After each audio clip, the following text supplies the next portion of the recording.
योगी जी ने बोला है कि अगर देश में रहना है तो वंदे मातरम कहना है। बिल्कुल बोलना पड़ेगा। आप जब यहाँ रहते हैं, संविधान को मानते हैं, तो आपको इससे एलर्जी क्यों भाई?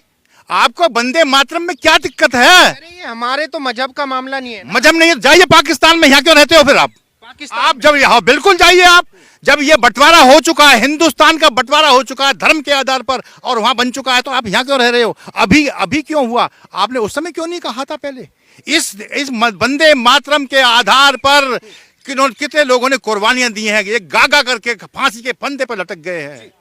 और आप कहते हैं कि हम वंदे मातरम नहीं है। जाइए पाकिस्तान में, जाइए बांग्लादेश में चले जाइए। यहाँ मरने की जरूरत नहीं है आपको, यहाँ रहने की जरूरत नहीं है ऐसे आदमियों को। लेकिन कुछ लोग ये कह रहे हैं नेपाल जी कि ये गाना जरूरी थोड़ी है कि भाई मुझे शो करने के लिए यही गाना पड़ेगा, अपनी देशभक्ति दिखाने के लिए वंदे मातरम। आप देशभक्ति क्यों नहीं? आप फिर खाना क्यों खाते हो? आप खाना ही छोड़ दो फिर। आप इस देश का खाना भी नहीं खाओ ना। एक हिंदू राष्ट्र के अंदर यदि वंदे मातरम ना बोला जाए तो मैं क्या बोल करके दर्शाऊं? आज देश में जो सरकार जो चल रही है मोदी जी के नेतृत्व में, ये मोदी साधारण व्यक्ति तो नहीं है, ये ईश्वर की भेजी हुई शक्ति है। यहाँ पर मोदी जी बिल्कुल ईश्वर की भेजी हुई शक्ति है। और उत्तर प्रदेश में योगी जी भी शक्ति है।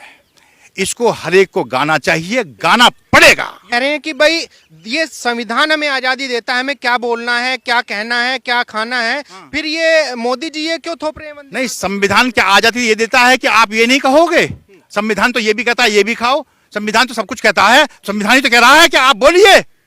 संविधान ही तो कह रहा है कि भाई आप जो वंदे मातरम राष्ट्रीय गीत संविधान की देन है, इसको अंगीकार किया गया है राष्ट्रीय गीत को। और आप नहीं बोलेंगे, क्यों नहीं बोलेंगे भाई?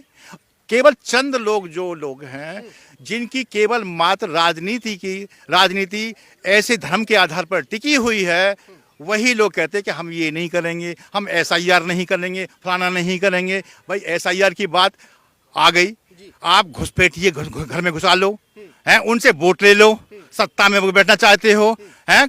आज यहाँ इतनी डिस्पैरिटी हो गई है कि आदमी जो है गरीब हो रहा है, अमीर बढ़ता चला रहा है। कि भाई भारत वर्षों से, सदियों से जो है इंसानियत का देश रहा है। यहाँ पे लोग आके आसरा लेते रहे हैं। अभी भी जो बांग्लादेशी, रोहिंग्या, मुसलमान अवैध घुसपैठिए भारत में हैं, उनको जमीन दो, रहने के लिए घर दो। विपक्षी पार्टियां आश्रय जो है, आश्रय हम देते हैं। ये आश्रय घुसपैठियों के लिए नहीं है, ये आश्रय मांगा जाता है। आप भिखारी बन के आते, आप तो घुसपैठिए का मतलब समझ रहे हो? घुसपैठिए मतलब आप इंट्रूडर्स हैं, आप जबरदस्ती करके आए, चुपचाप आए, चोरी छिपे आए। आपके घर में चोर घुस जाएगा तो आप क्या उसको निकालोगे? नहीं, बिल्कुल निकालेंगे। तो फिर वही चीज तो ये कर रहे हैं, वही मोदी जी कर रहे हैं, वही अमित शाह जी कर रहे हैं, वही योगी जी कर रहे हैं। वो उन गुंडों को आप ये जो आज जब से घुसपैठी आए हैं, देख रहे हैं कितना आतंक मच रहा है।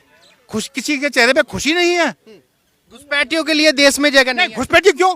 घुसपैठियों को तुरंत निकाल कर चाहिए। उनके तो दो डंडे लगाने चाहिए सालों के। छोटे छोटे बच्चे हैं, मासूम। नहीं, बच्चे हैं, जहाँ थे ना वहां रहिए ना।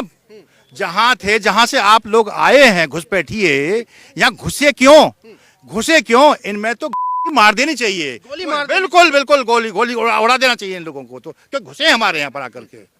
ये राक्षस लोग घुसे हैं। या क्या बात है, सारी यहाँ कल्चर खराब हो रही है। कोई किसी को मार रहा, कोई किसी को मार रहा है। देख रहे हैं आप? कहीं शांति है कि ये देश कानून से चलेगा, घुसपैठी चलेगा?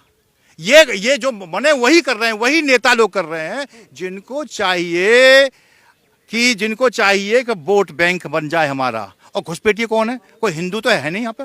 वोट बैंक के लिए ही हो रहा है सब। बिल्कुल नहीं, ये जो कर रहे हैं, ये ममता जी जो कर रही हैं, ममता जी जो कर रही हैं, वोट बैंक के लिए तो कर रही हैं। और क्या कर रही हैं?